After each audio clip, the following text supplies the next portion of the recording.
பிரபாவை தேடி விஜய் வராரு. அந்த டைமில் வந்து பிரபா சாரி கட்டி பார்த்துட்ருக்காங்க. உடனே பிரபா அந்த சாரியை வந்து வச்சுட்டு என்ன பண்ணுறாங்க, எதுக்காக வந்து அப்படி சொல்லிட்டு விஜய் பார்த்து கேட்குறாங்க. நீ கோச்சிட்டு வந்த மாதிரி இருந்தது, அதனால தான் வந்து அப்படி சொல்லிட்டு பேசிகிட்டே இருக்கும்போது கரெக்டாக சாரி விஜய் பார்த்துட்டாரு.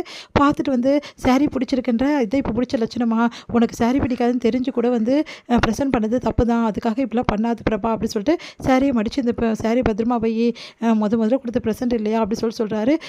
சரி சரி எதுக்காக வந்து அது சொல்லு விஜய் அப்படி சொல்லிட்டு கேட்டோன்னே, இந்த மாதிரி வந்து நிச்சயதார்த்தம் வேணாம், ஒரே நிறைய கல்யாணமே பண்ணிக்கலாம்னு சொல்லிட்டு 2 வீட்லேயும் முடிவு பண்ணியிருக்காங்கன்னொன்னே, உடனே வந்து உனக்கு சந்தோஷம் தானே அப்படின்னா, சந்தோஷம் தான் அப்படின்றாங்க. உடனே வந்து சரி இதை சொல்ல தான் நான் கிளம்புறேன், பரவாயில்ல எல்லாம் ஃபாஸ்ட்டாக தான் இருக்காங்களே, நான் தான் ரொம்ப ஸ்லோவாக இருந்துட்டேன்ல அப்படின்னு சொல்லி, நீ என்ன சொல்கிற ஒன்றும் புரியலையே பிரபா அப்படி சொல்லிட்டு, புரியலையே ப்ரோ அப்படி சொல்லிட்டு கேட்குறாரு. உடனே வந்து ஒன்றும் இல்லை அப்படி சொல்லிட்டு, சரி நீ கிளம்பு அப்படி சொல்லிட்டு சொல்லிடுறாங்க.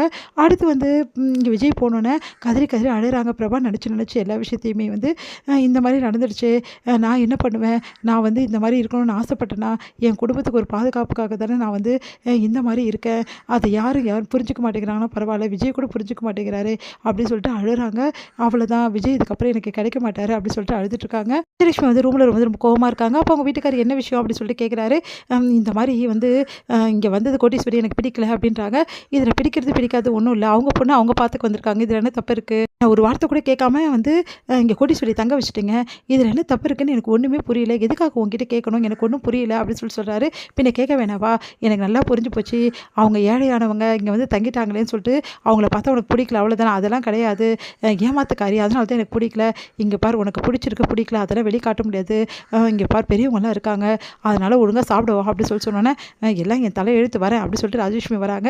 இங்கே எல்லாருக்குமே சாப்பாடு பரிமாறிட்டு இருக்காங்க. அப்போ மகா சொல்கிறாங்க, அம்மா நீ உட்காருமா நான் பரிமாறுன்றாங்க. வேணாம்மா அப்படி சொல்லிட்டு கோட்டீஸ்வரி பயப்படுறாங்க ராஜலட்சுமியை பார்த்து. உடனே வந்து எங்கள் வீட்டில் அந்த ஃபார்மாலிட்டிஸ்லாம் இல்லவே இல்லை, நீங்கள் உட்காருங்க அத்தை அப்படி சொல்லிட்டு சூர்யா சொல்கிறாரு. பரவாயில்ல இருக்கட்டும் அப்படின்னோடனே, சரி எப்படி டைனிங் டேபிள் மேலே உட்காந்து சாப்பிடுவா, அவளுக்கு எதிராக பழக்கமே இருக்காது, அதனால் கீழே வந்து சாப்பாடு போட்டு கொடு சாப்பிடுவா உட்காந்து அப்படின்ற மாதிரி ரொம்ப இலக்கணமாக பேசுகிறாங்க வந்து சித்ரா. உடனே வந்து சூர்யாவுக்கு பயங்கரமாக கோவம் வந்தது. அவங்க வீட்லேயும் டேபிள் இருக்குது புரியுதா, டைனிங் டேபிள், அது மட்டும் கிடையாது, அவங்க வீட்டில் வர்றவங்க விருந்தாளிங்களாம் ராஜா மாதிரி கவனிப்பாங்க, இந்த மாதிரி கேவலப்படுத்த மாட்டாங்க. ஆமாம் சொல்லியே தரணும் வந்து சித்ராக்கு கேவலப்படுத்துறது அப்படின்னு சொல்லிட்டு சொல்லிட்டு இருக்காங்க காயத்ரியும். அடுத்து வந்து இந்த மாதிரி வீட்டுக்கு வந்தவங்களை இப்படிலாம் பேசலாமா அப்படின்னு சொல்லிட்டு தாத்தா பாட்டி சொல்கிறாங்க. இப்போ என்ன சொல்லிட்டேன் நான் அப்படின்றாங்க. பின்ன என்ன சொல்லலை அப்படின்னோடனே, பாருங்கள் தேவையில்லாதெல்லாம் பேசிகிட்டு இருக்காதிங்க புரியுதா, எங்கள் அத்தை எப்படி உட்காந்து சாப்பிடணும் அவங்க நல்லாவே தெரியும் டைனிங் டேபிளில், அதே மாதிரி அவங்க வீட்டில் வர்றவங்களை எப்படி கவனிக்கணும்னு தெரியல, நம்ம வீட்டில் உள்ளவங்களுக்கு யாரும் தெரியல அப்படின்னு சொல்லிட்டு சூர்யா வந்து சமைய திட்டுறாரு. நீங்கள் உட்காருங்க அத்தை அப்படி சொல்லிட்டு உட்கார வை அம்மாவை அப்படின்னோடனே மகா வந்து சரிம்மா உட்காருமா வாமா அப்படின்னு ராஜலட்சுமி பக்கத்தில் வந்து உட்காராங்க. ராஜலட்சுமி செம்ம டென்ஷனாக வருது.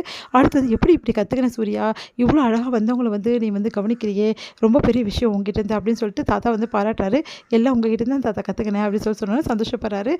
அடுத்து வந்து சரி வந்தாச்சு ஓகே, எல்லாம் முடிஞ்சிச்சு ஓகே, இதுக்கப்புறம் எங்கே தங்க போகிறா வந்து கோட்டீஸ்வரி அப்படின்னு சொல்லிட்டு எல்லாருமே பாட்டி எல்லாமே கேட்குறாங்க. அப்போ வந்து எங்கே தங்குறது, எங்கேயும் இடமே இல்லையே, எல்லாருக்கிட்டையுமே வந்து டபுளாக இருக்காங்களே, எப்படி வந்து தங்க வைக்க முடியும் அப்படின்னு சொல்லிட்டு பேசிகிட்டு இருக்காங்க. ஐஸ்வர்யா பார்க்க தானே வந்தாங்க, அதனால் ஐஸ்வர்யா ரூம்லேயே தங்கட்டும் அப்படின்னு ஐஸ்வர்யா அதிர்ச்சி அடைகிறாங்க. ஐயோ ஏன் ரூம்லையா, அது எப்படி வந்து அம்மா தங்கிட்டாங்கன்னா கண்டிப்பாக என்ன கண்டுபிடிச்சிடுவாங்க, நான் கர்ப்பம் இல்லைன்னு சொல்லிட்டு ஐஸ்வர்யா பயப்படுறாங்க. ஐஸ்வர்யா உங்களுக்கு எப்படி தங்க முடியும், கொஞ்ச நாள் தான் ஐஸ்வர்யா இங்கே இருக்க போகிறா, கௌதம் கூட இருக்கட்டும் அப்படின்னு சொல்லிட்டு, சரி எல்லாருமே ஜோடியாக இருக்கீங்க, யார் ரூம்லேயும் தங்க முடியாது, வேறு வழியே இல்லை, கோடீஸ்வரி கிச்சனில் தான் தங்கி ஆகணும் அப்படின்னு சொல்லிட்டு சித்ரா சொன்னோன்னே, ஒன்று எல்லாரும் சித்ராவை பார்க்குறாங்க. அப்போ சித்ரா ரூமில் தான் தங்கணும், சித்ரா தான் சிங்கிளாக இருக்காங்க அப்படின்னு சொன்னோன்னா, ஐயோ நானே வாயை கொடுத்து வாங்கி கட்டிக்கிட்டேனே அப்படின்னு சொல்லிட்டு வேறு வழி இல்லை, சரி என் ரூம்லேயே இருக்கட்டும் அப்படின்னு சொல்லிட்டு சித்ரா ஒத்துக்கிறாங்க. எல்லாரும் ரொம்ப சந்தோஷப்படுறாங்க. கோடீஸ்வரி பார்த்து மறைக்கிறாங்க சித்ரா. இது முடியுது.